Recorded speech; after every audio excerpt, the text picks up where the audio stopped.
अत्यंत कृपा होती है जब हम उस अपने परमात्मीय का किंचित भी स्मरण कर पाते हैं। तो एक जगह मैंने पढ़ा था कि यदि तुम उसको याद कर रहे हो, किसको? जो हमारा आत्मीय है, परमात्मा, यदि तुम उसको याद कर रहे हो तो ये मत कहना कि तुम उसे याद कर रहे हो। तुम उसे याद ही इसलिए कर रहे हो क्योंकि पहले उसने तुम्हें याद किया है। क्योंकि सत्कार्य की प्रेरणा वो स्वयं करता है। मत्तः स्मृतिर ज्ञानम पोहनम च। तो विशेष ही कृपा है। और मैं मां गीता के लिए कुछ कहूं उससे पहले प्रणाम करता हूं। मैं और आप सब प्रणाम करें उन अर्जुन को जिनमें मोह नाम की कोई चीज नहीं थी, जो भगवान के साथ बैठे, खाए, उठे, मस्ती आए तो उनके चरण दबाए, और कभी कभी कृष्ण को मस्ती आए तो अर्जुन के चरण दबाए। ये है बिल्कुल। कभी अर्जुन कृष्ण के पैर दबाते हैं तो कभी कृष्ण अर्जुन के पैर दबाते हैं। इतना अंतरंग जो हो, क्या उसे मोह होगा?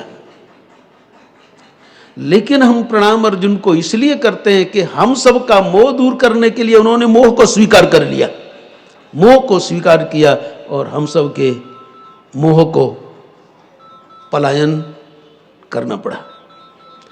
तो कहने का तात्पर्य यह है, ये कुल जिसमें अर्जुन आए हैं और जिन्होंने मोह को स्वीकार किया है, अर्जुन को मोह था नहीं लेकिन स्वीकार किया है, तो हमारे लिए जो गंदगी को स्वीकार करे वो कैसा है?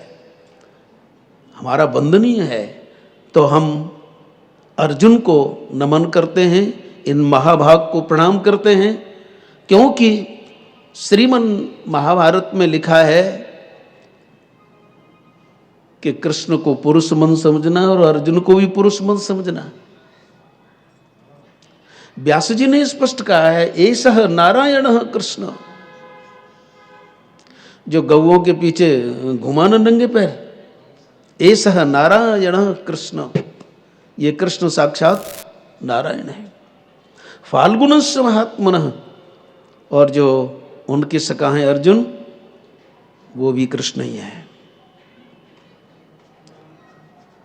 तो अर्जुन को मोह हो नहीं सकता, लेकिन उन्होंने हमारे लिए स्वीकार किया है, और इस मोह का क्षय हो जाना ही मोक्ष है। मोक्ष क्या है? मोह का क्षय हो जाना। तो हमें ये मनुष्य शरीर मिला है, हमारा मोह नष्ट हो जाए। कलयुग है, सन्यास हम ढंग से ले नहीं सकते। कलयुग है ना, सन्यास ढंग से ले नहीं सकते,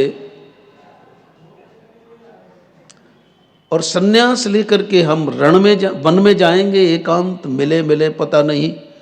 लेकिन उन अर्जुन ने, जो हम सब के प्रतिनिधि हैं, उन्होंने हमारे ऊपर कृपा की। हे कलयुग के प्राणियों, तुम चिंता मत करना, एकांत में तो परमात्मा की ब्रह्म विद्या सबने प्राप्त की है, लेकिन मैं तुम्हें शोर में ब्रह्म विद्या का आस्वादन करवाऊंगा। गृहस्थी क्या है? पग पग पर शोर है कि नहीं? अकेला हो तो भजन होगा, दो होंगे तो बातचीत होगी, और तीन हो गए तो बहुनाम कलहो जाता। तो ये जो गृहस्थाश्रम है, ये शोर का घर है। लेकिन जब नंद किशोर आ जाए तो फिर ये गृहस्थाश्रम सन्यासियों का भी प्रणम्य हो जाता है। ऐसे गृहस्थ को सन्यासी भी प्रणाम करते हैं जो शोर में समत्व भाव को स्थित होकर नंद किशोर को याद करता है, शोर में भी समत्व भाव को प्राप्त होकर। और गीता जी क्या सिखाती हैं? सुख दुखे समे कृत्वा लाभा लाभो जया जयो ततो युद्धाय युज्यस्व नैवं पापमवाप्स्यसि। अर्जुन, सुख और दुख दोनों में समान। तो श्रीमद् भगवत गीता शोर में भी जीने की कला सिखाती है। तो अर्जुन को हम प्रणाम करते हैं और उस नटखट को प्रणाम करते हैं साहब,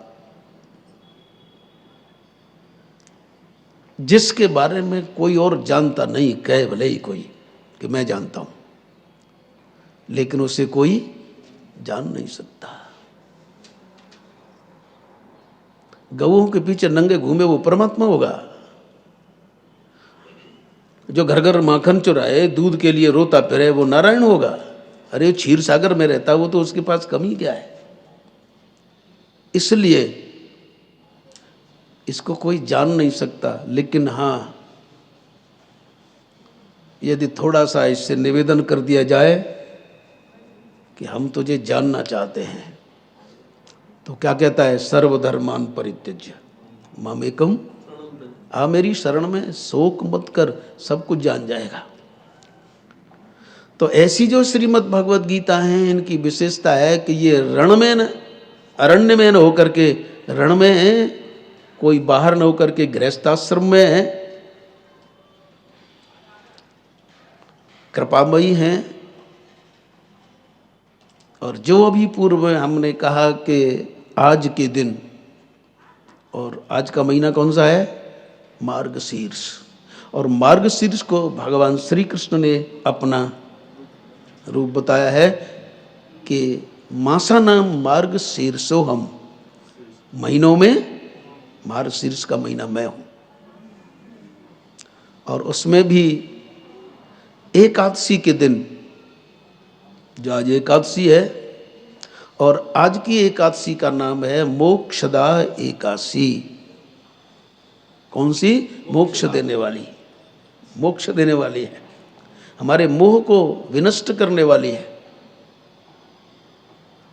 क्यों?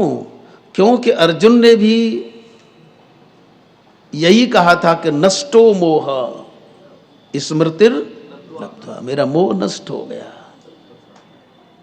तत्प्रसादान मयाच्युतो, मेरा मोह नष्ट हो गया। तो आज का दिन पावन है, तिथि पावन है, तो हम तुम सबके लिए तो आज गीता जयंती है।